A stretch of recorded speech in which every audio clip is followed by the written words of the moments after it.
네, 오늘 본문에 보시면 우리가 24절부터 말씀을 읽었지만 우리 앞절 23절부터 새로운 이야기가 시작되고 있음을 볼 수 있습니다. 바로 우리가 흔히 이야기하는 그 바울의 전도 여행 1차부터 시작된 3차 마지막 3차 전도 여행이 오늘 이 바로 23절부터 이게 시작이 됩니다. 22절부터 말씀 읽어드리면 이렇게 말씀합니다. 가이사랴에 상륙하여 올라가 교회의 안부를 물은 후에 안디옥으로 내려가서 얼마 있다가 떠나 갈라디아와 부르기아 땅을 차례로 다니며 모든 제자를 굳건하게 하니라. 여기서 이 교회의 안부를 묻고 바로 바울이 떠났던 그곳이 바로 예루살렘 교회입니다. 친정집 같은 그 예루살렘 교회에서 바울이 이제 2차 전도 여행을 마치고 사람들을 만나고 그때 이제 전도 여행 중에 있었던 많은 이야기들을 사람들에게 해주었겠죠. 하지만 그 기간이 길지 않게 얼마 있다가 이 바울은 그 길을 다시 떠났다라고 말씀하고 있습니다. 그리고 이제 자신이 1차 때와 또 2차 때 갔었던 그 갈라디아 지방을 중심으로 한 그 북쪽 사역들, 그 지방을 거쳐서 다시 그 교회들을 만나고 교회에 있는 사람들을 만나고 순례하면서 남은 전도의 일을 하고 있습니다. 그리고 그때 오늘 말씀에서 한 사람이 이제 등장을 하게 되죠. 이 사람의 이름이 바로 아볼로라는 사람입니다. 이 사람이 이제 에베소에서 오게 됩니다. 성경이 이 아볼로에 대해서 말씀하기를 이 사람은 언변이 좋고 또 성경에 능통한 자라고 소개하고 있습니다. 아볼로의 고향이었던 이 알렉산드리아 지방이 그런 지방이었습니다. 학문의 중심지였고 또 그 당시에도 박물관을 지어서 역사를 연구하고 또 사람들에게 교육을 시켰던 고대인들의 지식의 보고와도 같은 지역이 바로 이 알렉산드리아 지방이었습니다. 그 지방 사람들에게는 특별한 열심이 있었습니다. 지적인 열심도 그리고 학문적인 열심 그리고 성경에 대한 열심도 그들이 가지고 있었습니다. 그래서 이 지역에서 자란 이 아볼로도 자연스럽게 성경에 능통한 그런 사람이었습니다. 철학을 함께 겸하여 배워서 논리에도 강한 그런 뛰어난 사람이었습니다. 그런데 이 완벽해 보이는 이 아볼로에게도 한 가지 부족한 것이 있었습니다. 완벽한 것 같은 그에게 있어서 한 가지 한계와 같은 그런 결점이 있었다라고 하는 것이죠. 그것이 무엇입니까? 그가 요한의 세례만 알고 있었다라는 것입니다. 특별히 열심히 있고 성경에도 능통한 사람이었지만 특별히 이 능하다라는 표현을 보면은 이 능하다라는 표현 안에는 힘이 있고 능력이 있고 권위가 있었다라는 것을 의미를 담고 있습니다. 그러니까 사람들에게 이 아볼로가 말씀을 전하고 또 성경 지식을 전하고 설교를 하면은 사람들이 마음이 혹했다라고 하는 겁니다. 마음에 감동이 일어나고 막 마음에 그 요동치는 그런 마음의 울림이 있었다라고 하는 것이죠. 그래서 사람들은 그에게 권위도 주었을 것입니다. 그래서 사람들에게 힘도 있고 능력도 있음을 인정받는 이 아볼로에게 결정적 한계가 바로 그는 요한의 세례만 알고 있었다라는 겁니다. 여러분 요한의 세례가 무엇입니까? 요한의 세례 요한 이렇게 외쳤습니다. 회개하라 천국이 가까이 왔느니라. 그래서 자신은 광야에서 외치는 소리와도 같은 존재이고 그리고 스스로 그렇게 이해했습니다. 나는 사라질 소리와 같은 존재다. 나는 그분이 오심을 준비하는 그 사명을 가지고 있었던 사람이다 라고 자신을 이해했던 그 세례 요한이 베풀었던 세례가 바로 이 요한의 세례입니다. 성경에서 말하기를 그 세례는 죄사함을 받게 하는 회개의 세례라는 것이죠. 이는 동일한 의미로 예수님이 오시면 약속하신 그리고 그가 준비했던 내 뒤에 오실 이 그분이 오시게 되면은 그 이제 모든 삶의 포커스가 누구에게 맞춰지는 것입니까? 세례 요한 자신이 아니라 바로 예수님께로 향해야 함을 말해주고 있습니다. 그리고 실제로 요한은 그렇게 예수님을 이 역사 가운데 초청하는 그 초대 가운데 자신이 쓰여진 다음에 이슬과 같이 사라지게 되는 것이죠. 그런데 우리가 이 주목해서 보아야 할 것은 아볼로의 선포와 또 그가 가지고 있었던 지식이 비록 세례 요한까지였다는 것을 우리가 그렇게 이야기하지만 그가 가지고 있는 열심은 대단한 것이었습니다. 예수님에 대한 열심이 그에게 있었다라고 하는 것입니다. 그의 열심, 그는 예수님에 대한 지식을 사람들에게 전하기 원했습니다. 구약에 나오는 그 메시아이신 예수님을 사람들에게 전하는 그 열심이 그에게 있었습니다. 예수님이 어디에서 탄생할 것이고 또 그가 오시면 어떤 일들을 할 것인지, 그가 사람들에게 어떤 대우를 받을 것인지 열심히 또 부지런하게 또 정확하게 사람들에게 가르쳤음을 알려줍니다. 하지만 그 열심에 더해서 무엇이 더 아볼로에게 필요합니까?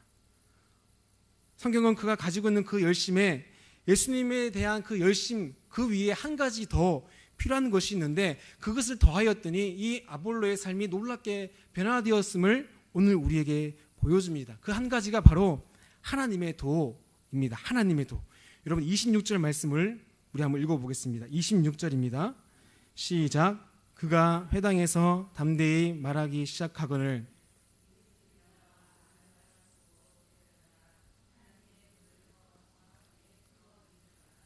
네, 여러분 브리스길라와 아굴라가 아볼로에게 무슨 일을 하였습니까? 요한의 세례까지 알고 있는 그에게 그 요한이 전하고자 했던 그 내 뒤에 오시는 이 그가 성취한 그 일을 아볼로에게 알려주었다고 하는 것입니다. 그리고 그는 그 알려주는 그것을 통해서 그는 거듭나는 경험을 하게 됩니다. 아볼로가 하나님의 도, 세례 요한이 자신의 생을 다해서 그토록 증거하기 원했던 그 내 뒤에 오실 이, 그분이 오셔서 어떤 일들을 하셨는지, 구약의 예언이 자신이 알고 있었던 그 구약의 예언이 어떻게 완성되었는지에 대해서 완전히 새롭게 이 아볼로가 그 두 사람의 도움을 통해서 완전히 새롭게 눈이 띄어진 것입니다. 이것이 바로 거듭남의 비밀입니다. 완전히 새롭게 태어나는 것입니다. 전에는 알고 있었지만 무언가 희미한 것 같은, 그리고 얽힌 실타래와 같은 그 구약의 말씀들이 이 하나님의 도를 전하는 것을 통해서 한순간에 온전하게 깨달아지는 경험을 아볼로가 경험한 것입니다. 심리학에서 얘기하는 카타르시스, 그 거룩한 환희, 그 지식을 통해서, 그 전함을 통해서, 말씀을 통해서 그가 그 아하의 순간을, 카타르시스의 순간을 경험하게 된 것입니다. 그래서 이제는 온전하게 보게 된 것입니다. 그것이 바로 그에게 있어서 이 거듭남의 경험, 거듭남의 비밀을 경험하는 이 순간이 된 것이죠. 여러분 트리거라고 혹시 아십니까? 트리거. 우리말로 얘기하면은 격발을 의미하죠. 여러분 총알이 나가기 위해서는 무엇이 필요합니까? 총알이 나가려면은 총알이 필요합니다. 그죠? 그리고 그 총을 쏠 수 있는 총도 필요하고 또 총을 쏠 수 있는 기본 기술도 필요합니다. 그런데 가장 중요한 것이 뭐냐면은 그 총알에 있는 탄약이 폭발할 수 있게끔 그 내관을 치는 그 격발, 그 한순간에 격발이 있어야지만 비로소 그때 총알이 튀어나가게 되는 것이죠. 아무리 좋은 총알이 있어 봐야 이 격발하는 그 순간이 없으면 그것은 헛것이 되는 겁니다. 그 결정적인 순간이 뭐라는 겁니까? 트리거라는 것입니다. 여러분 아볼로 생애에 있어서 이 결정적인 트리거가 이날 바로 이 거듭남의 비밀을, 그리고 예수 그리스도에 대해 새롭게 눈뜬 이날 그는 경험하였다라고 하는 것입니다. 사랑하는 여러분, 우리도 아볼로 같이 열심을 다해서, 최선을 다해서, 내가 가지고 있는 모든 것을 다해서 주님의 일을 하려고 할 때에 가장 중요한 것이 무엇이겠습니까? 하나님은 그 열심을 기쁘게 받아주십니다. 우리의 열심을 하나님은 기쁘게 받아주십니다. 그런데 여러분, 마리아와 마르다의 이야기 나오는 것처럼 내가 분주하고 주님에 대한 열심이 있어서 열심히 상을 차리고 청소하고 음식을 만들고 하는 모든 일들이 너무나 중요하고 가치 있는 일이지만 더 그것보다 중요한 일이 무엇입니까? 하나님의 도, 복음을 위해서 일하는 것, 복음을 위해서 내가 주님께 드리는, 이 아볼로가 경험했던 그 트리거, 결정적인 그 순간, 그 일을 통해서 우리는 더 하나님께 영광을 돌리게 될 수 있을 줄 믿습니다. 여러분 더 정확히 표현하자면은 예수님께서 우리의 그리스도가 되셨다, 예수님께서 우리의 주가 되셨다, 이것을 붙들면서 우리가 일하는 것입니다. 여러분 우리가 이것을 자꾸만 되뇌이셔야 됩니다. 그리고 질문해 보셔야 됩니다. 왜 질문합니까? 아니 내가 이미 그리스도인이 되었고 나는 당연히 하나님을 사랑해서 열심으로 하나님을 위한 헌신을 하고 있는데 저를 무시하는 겁니까? 라고 되물어 보실 수 있습니다. 여러분, 근데 왜 우리가 이 질문을 해야 되냐면은, 여러분, 우리가 이 말씀 19장에 넘어가시면은 바울의 이야기가 나옵니다. 거기 보면 바울이 에베소에서 만난 어떤 한 제자들에 관한 이야기가 나오죠. 그들 스스로도 나는 제자입니다, 나는 그리스도인입니다 라고 자신을 그렇게 소개하고 믿고 있습니다. 그럼에도 바울이 그들에게 어떻게 묻습니까? 너희가 믿을 때에 성령을 받았느냐? 그래서 그들이 그렇게 대답합니다. 우리는 성령이 누구신지도, 성령이 계신지도, 뉘신지도 들어본 적이 없습니다 라고 이렇게 말합니다. 여러분, 이들이 가지고 있는 한계도 무엇입니까? 그들도 역시 요한의 세례까지 알고 있었다라는 것입니다. 그래서 바울이 그들에게 어떤 일들을 했습니까? 그들이 듣고 주 예수의 이름으로 세례를 받으니, 그리고 그렇게 세례를 받고 바울이 안수하자 그들도 아볼로가 경험했던 그 놀라운 그 순간들을, 놀라운 성령의 역사가 그들의 삶 가운데 일어나게 됨을 보게 됩니다. 사랑하는 여러분, 우리는 자꾸만 뒤로 돌아가려고 하는 습성이 있습니다. 습관적 열심을 가지고 일을 하려 할 때도 있습니다. 내가 행했던 것이 있기 때문에, 내가 당연히 드리는 시간들과 헌신들이 있기 때문에 그렇게 우리가 그렇게 일하는 경우도 너무나 많습니다. 하나님의 일을 하면서도 자꾸만 경질될 수도 있습니다. 그리고 그 일을 가지고 그것이 나의 일로 착각할 때도 있습니다. 그런데 그럴 때에 우리에게 힘듦이 몰려오고 또 걱정이나 어려움들이 찾아올 때에 우리 자신에게, 그리고 공동체에게 자꾸만 이렇게 되물어 봐야 됩니다. 내가 누구를 위해서, 내가 무슨 힘으로, 나의 이 사역의 최종 목적은 무엇이고 결국 누가 영광을 받으셔야 하는가? 여러분, 이 모든 질문의 답변은 항상 우리 주 예수 그리스도가 되어야 할 줄 믿습니다. 주님을 위한 것이 되어야 됩니다. 그리고 주님이 공급하여 주시는 힘으로 일해야 됩니다. 여러분, 베드로전서 4장 10절에서 11절 말씀에 이렇게 말씀합니다. 각각 은사를 받은 대로 하나님의 여러 가지 은혜를 맡은 선한 청지기같이 서로 봉사하라. 만일 누가 말하려면 하나님의 말씀을 하는 것 같이 하고, 누가 봉사하려면 하나님이 공급하시는 힘으로 하는 것 같이 하라. 이는 범사에 예수 그리스도로 말미암아 하나님이 영광을 받으시게 하려 함이니 그에게 영광과 권능이 세세에 무궁하도록 있느니라. 아멘. 네, 우리가 말을 할 때도 누구의 말씀처럼요? 하나님의 말씀처럼, 우리가 일을 할 때도 하나님이 공급하시는 힘으로 하는 것 같이 하라고 말씀합니다. 여러분, 우리의 열심 위에 무엇을 도하라는 것입니까? 하나님의 힘을 힘입어 하라고 말씀합니다. 최선을 다해 수고하고 노력하는 것, 그 위에 필요한 것이 바로 하나님이 우리에게, 믿는 자들에게 공급해 주시는 힘이 있어야 한다라고 말씀합니다. 여러분, 모든 주님의 일들이 그렇습니다. 주님의 이름으로, 주님의 힘으로 하여야 됩니다. 주님께서 공급해 주시는 힘으로만 할 수 있습니다. 그럴 때에 우리는 지치지 않을 수 있습니다. 기쁨으로 감당할 수 있습니다. 끝까지 최선을 다해서 그 길을 완주해 갈 수 있습니다. 여러분, 날씨가 좋은 날 한강에 나가 보시면 아이들 데리고 나온 부모님들이 많이 하는 것이 있습니다. 연날리기를 많이 하시죠. 연을 날리면 아이들이 참 좋아합니다. 근데 여러분, 바람 한 점 불지 않는 날 연날리기 해보셨습니까? 바람 한 점 불지 않는 날. 아빠가 그 아이들에게 좀 잘 보이고 싶잖아요. 아빠 이런 사람이야, 보이고 싶잖아요. 그래서 막 연을 날리려고 하는데 바람이 불지 않아요. 그러면은 여분은 아무리 좋은 연을 가지고, 아무리 비싼 연을 가지고, 좋은 재료를 가지고 와서 이 연을 만들었다고 하더라도 달리고 또 달려도, 여러분 해보셨죠? 어떻게 돼요? 그냥 꼬꾸라지고 마는 겁니다. 날는 것 같지만 결국 그 손을 떠난 연은 결국 땅으로 곤두박질 쳐버릴 수밖에 없는 것입니다. 날 수가 없습니다. 여러분, 하나님의 일도 마찬가지입니다. 주님이 우리의 심령 가운데 불어넣으시는 힘으로 우리가 그 일을 해야 합니다. 우리의 힘 가지고는 한계가 있습니다. 지칠 수밖에 없습니다. 번아웃돼서 쓰러질 수밖에 없습니다. 세례 요한이 그토록 그가 삶으로 가리켰던 것이 무엇입니까? 예수 그리스도셨습니다. 예수님이 바로 우리의 그리스도시다. 그분을 통해서 모든 약속이 이루어졌다. 그분 안에서 우리가 전에는 경험하지 못했던 그것을 경험하게 될 것이다. 그렇게 요한은 손가락으로 예수님을 가르쳤습니다. 그런데 사람들은 오히려 그 가르치는 예수님을 보지 않고 요한의 손가락만 지금 보고 있는 것입니다.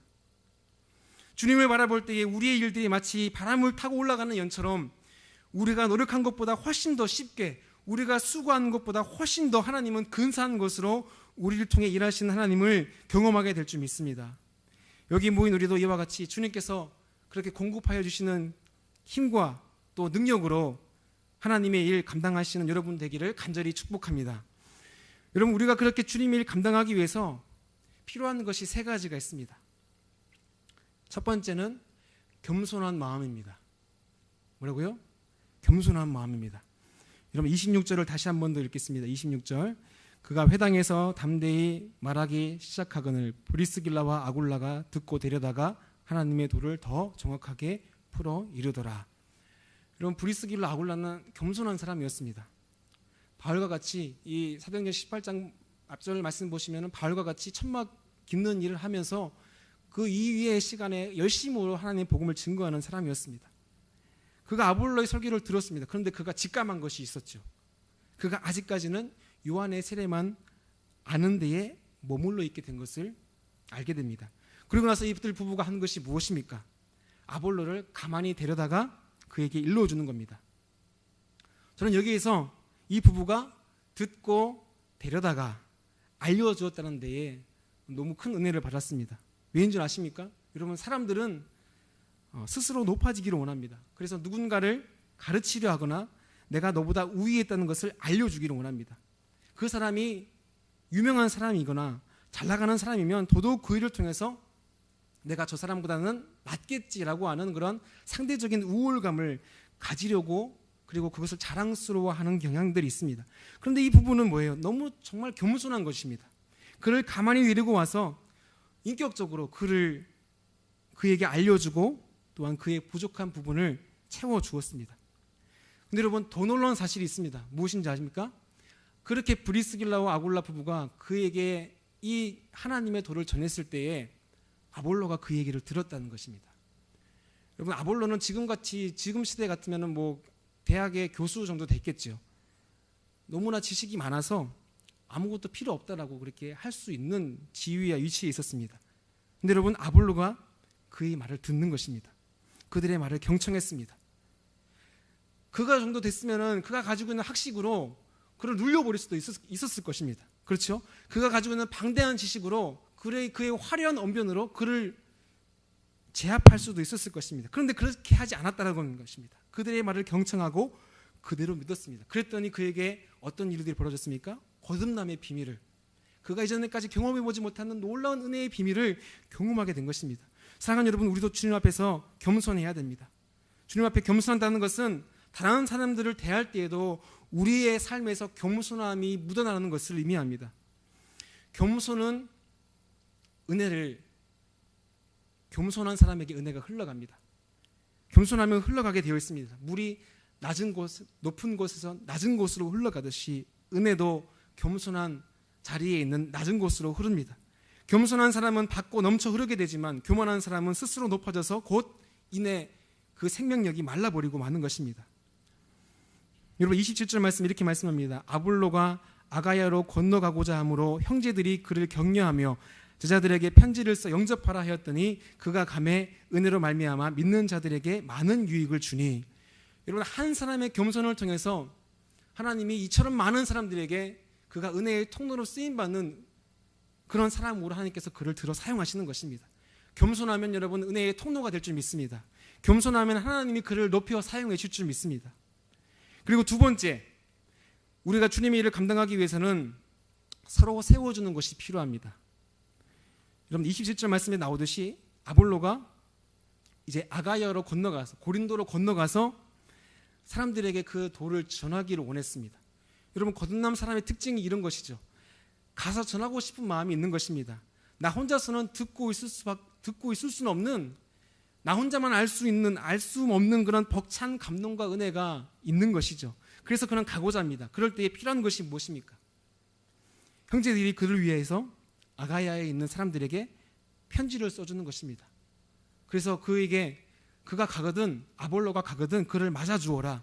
먼저 그렇게 추천서를 써서 그 사람들에게 그 편지를 보내주는 것이죠. 그래서 서로 보증이 되고 서로 책임져 주는 것입니다.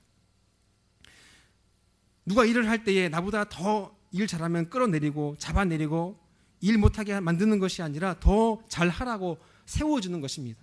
서로 세워주는 것입니다. 여러분, 빌레몬서의 말씀에도 보면은 바울이 누구에게 편지를 보냅니까? 빌레몬에게. 왜 보냅니까?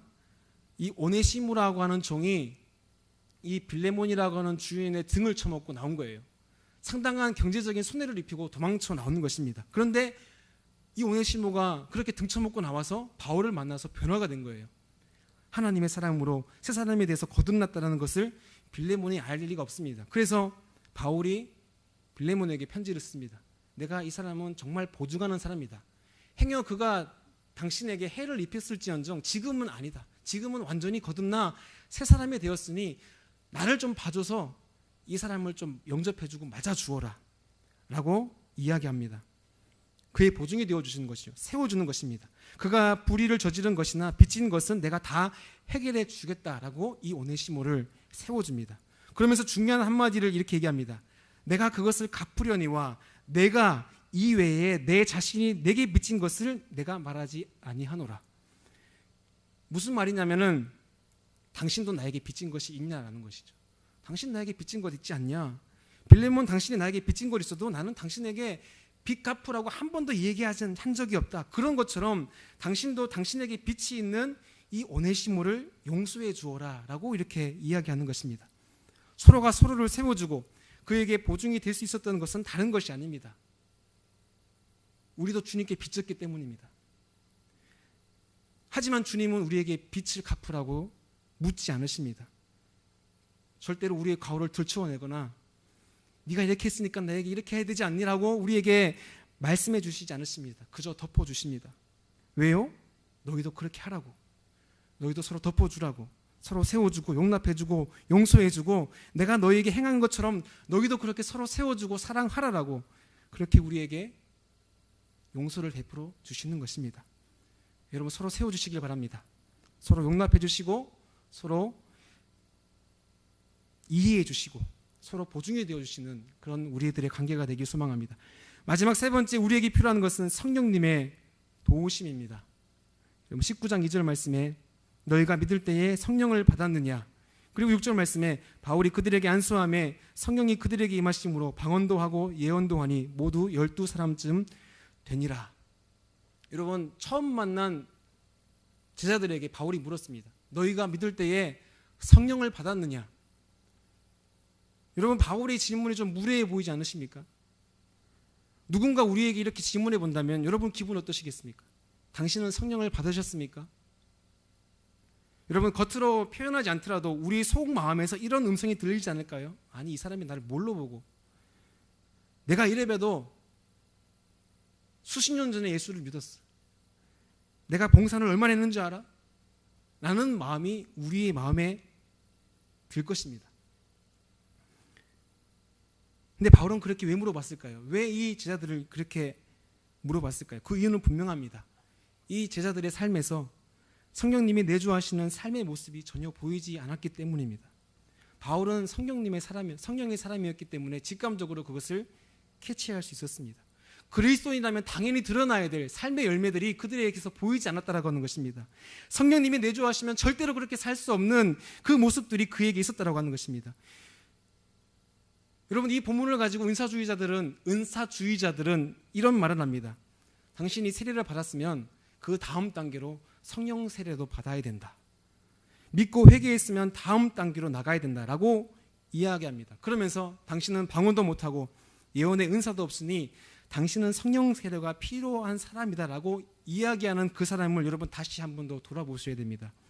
왜냐하면 바로 그 잣대로, 사람을 판단하는 바로 그 잣대로, 그 기준으로 당신의 모습 가운데에 보이지 않는 성령 하나님의 내주하심의 역사가 볼 수 없기 때문에 그렇습니다.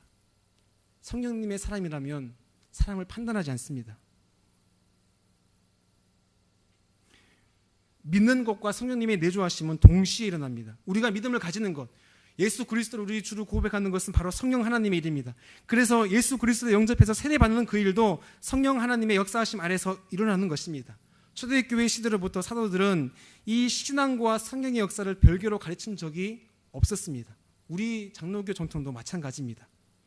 결국 뭡니까? 성령님의 내주하심의 역사가 있을 때에 믿음도 거듭남도 그리고 하나님 나라의 일도 감당할 수 있게 됨을 믿습니다.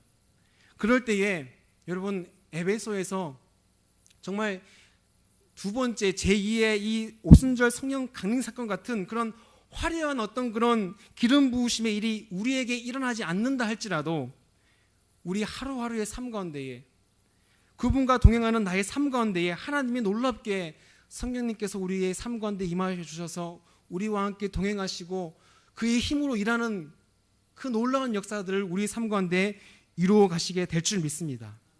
오늘도 하나님은 일하십니다. 그의 사랑하는 자녀들을 통해서 하나님의 영광을 받으십니다. 여러분 그분과 함께 일하십시오. 그분의 힘을 의지하여 하나님의 일 감당하시는 여러분 되시길 바랍니다. 겸손함으로 서로를 세워줌을 통해서 무엇보다도 성령님의 도우심을 사모하는 마음으로 하나님의 일 감당하여서 하나님 기쁨 되는 그런 능력 있는 삶을 살게 되는 우리 모든 성도님들의 삶이 되기를 주님의 이름으로 축원합니다.